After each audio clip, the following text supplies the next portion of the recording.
Bonsoir Tristan, on est à la fin de la troisième journée de Pro A après une belle victoire 3-1 face à Caen. Je vais te demander de parler de tes matchs, en particulier peut-être sur le défenseur, savoir un petit peu comment tu as perçu ce match-là. Déjà, je suis content pour l'équipe. En tout, c'est quand même super d'avoir gagné. On a 3 victoires, donc c'est top. 9 points sur les 3 premiers matchs. Franchement, sachant qu'on était tous un peu blessés, moi j'ai pas fait les 2 premiers matchs. Patrick n'a pas fait celui-là parce qu'il y a eu des soucis aussi. Donc déjà, c'est le plus important. Et ensuite, mon premier match sur Stéphane, c'est toujours compliqué. Je sais pas combien de fois depuis qu'on est gamin, il y a toujours eu de la concurrence, la tension, c'est toujours compliqué ces matchs-là. Et j'ai pas fait un super match, lui non plus, c'était vachement tendu, ça fait longtemps qu'on n'a pas fait de match aussi, donc c'était pas simple, et j'ai réussi à m'en sortir. Donc voilà, vraiment content. Et ensuite, c'est surtout Quentin, il fait un super match sur le défenseur hyper. Adrien, lui, je joue super bien, je joue pas moins bien qu'à l'époque, c'est bizarre. Franchement, il est relâché, c'est impressionnant comme il joue bien. Et donc on tourne à 2-1 pour nous, c'était vraiment l'objectif principal. Donc moi je me suis dit, le match, je dirais pas que c'est du bonus, mais bon. J'avais vraiment envie de gagner, mais je me dis il y a quand même Quentin derrière, je le voyais bien gagner. Et donc sur ce match-là, écoute, moi j'ai déjà joué plusieurs fois, que ce soit en double, en double mixte, en simple, j'ai joué plusieurs fois. Je l'ai déjà battu une fois avec Pontoise en Ligue des Champions il y a pas 5 ans peut-être. Et en fait cette fois-ci, le fait d'avoir coaché Quentin juste avant, je me rendais vraiment compte de sa manière de jouer. J'ai déjà vu 1000 fois, j'ai analysé 1000 fois en équipe de France. Et donc j'ai décidé vraiment de me tenir la tactique et vraiment pas forcer une balle sur les premières, juste mettre sur la table, le faire jouer. Parce que c'est un mec, son point fort en fait, c'est mettre beaucoup de variations dans ses coups, donc il attend notre faute. Moi je me suis dit, je le fais jouer, et s'il attaque vraiment trop et que je me fais défoncer, j'essaierai de forcer. Mais là j'ai pas eu besoin, il remettait très mal mes services. Et habituellement j'ai beaucoup de mal à remettre les siens, et cette fois-ci j'ai bien remis, donc je pense que la clé du match c'était peut-être le service remise et la première balle où il n'y avait pas de faute.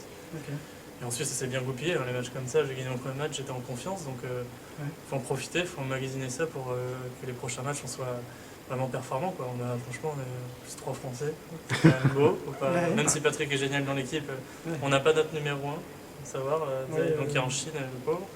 Donc on n'a pas notre numéro 1, on est quand même à 9 points en ayant des couilles. Franchement, je suis vraiment fier de nous et j'espère que ça va nous donner de la confiance pour la suite, quoi. Juste pour peut-être un petit point technique sur la défense, là, en revers, c'est ce qu'on m'a dit, hein, je vais peut-être dire une bêtise, mais c'est un soft. Généralement, il y a souvent des picots longs plutôt sur les défenseurs. En fait, le défenseur classique, vraiment style Johnny, Jussieu, tout ça, vraiment les pionniers un peu, c'est toujours été des défenseurs avec un picot long, à vraiment essayer de mettre le maximum d'effets possible toujours en revers et d'attaquer en coup droit. Et en fait, lui, avec son soft, si il essaie de forcer vraiment une balle, par exemple si on lui envoie une balle molle, il peut quand même la mettre très coupée. Mais par contre, si on met beaucoup d'effets, ça va être dur pour lui de la défendre très proprement et de ne pas faire de faute. Donc il va plutôt jouer sur l'inclinaison de raquette comme ça ou comme ça pour qu'on se trompe sur l'effet, plutôt qu'essayer d'aller longtemps dans l'échange. Moi j'ai beaucoup plus de mal sur les mecs comme Johnny ou quoi, où il faut que je force et je suis pas très puissant, donc ils me tiennent longtemps, j'ai du mal. Alors que sur lui je peux varier avant lui en fait, donc je lui fais faire les fautes.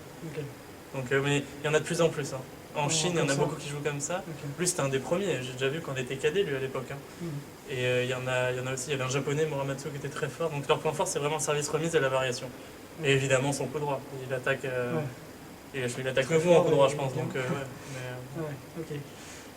juste petite question sur ce qui nous attend là, parce que je crois que c'est un petit marathon, on va dire, de 4 rencontres.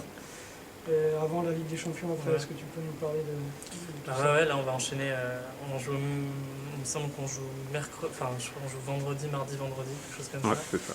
Donc je crois qu'on joue Hennebon, Angers, Saint-Denis, il me semble. Donc ça va pas être facile, mais en soi je pense que c'est la seule solution pour qu'on puisse jouer. Donc oui c'est dur, mais je préfère ça que si on joue pas, faut pas l'oublier. Je pense qu'avec le Covid c'est compliqué, t'as plein de clubs qui se font massacrer.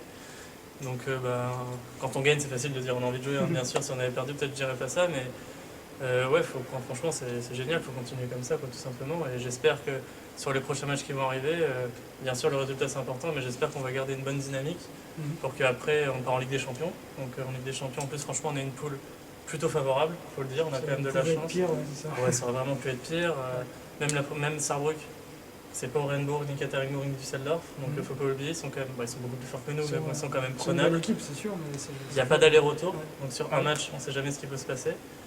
Ouais. Et ouais, après, je sais pas trop, on verra comment ça se passe, mais j'espère qu'on va bien finir l'année avec ces 2 matchs, être en confiance pour la Ligue des Champions. Et après, en janvier, j'espère que ça aura évolué par rapport au Covid, tout ça. Qu'on ait un peu de public, ce serait bien. Alors aussi. oui, c'était ma petite question bonus. Comment c'est de jouer en absence de public pour...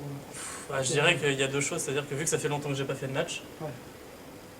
c'est peut-être plus facile en Ouais. soi parce que ça rajoute un truc en moins. Je sais pas, je dis ça, j'en sais rien. Peut-être s'il y avait du public, j'aurais été plus galvanisé, je sais pas, peut-être, mais en tout cas, là, oui, c'est vrai que ça ressemble pas à l'entraînement non plus, faut pas oublier. Mais franchement, pas de public, ça fait quand même bizarre, surtout à la maison. Quand on a joué à Istres, il n'y a pas de public, ça fait chier, mais franchement, oui, au moins t'as pas tu sens que t'es à l'extérieur, contre. voilà. Mais là, pour toi, c'est vrai que c'est dommage, et c'est dommage pour tout le monde. Heureusement qu'il y a les bénévoles comme vous, etc. Mais sinon, c'est vrai que c'est une catastrophe. Enfin, franchement, là, en plus, Macron vient de parler, je crois qu'on n'est pas prêt de rejouer. Ouais, Je sais pas. Mais ça se dessert un peu. Il faut qu'on essaie de jouer le maximum, même si c'est dans des conditions catastrophiques. Je pense que c'est mieux que si on jouait pas. Ouais, puis bon, c'est diffusé.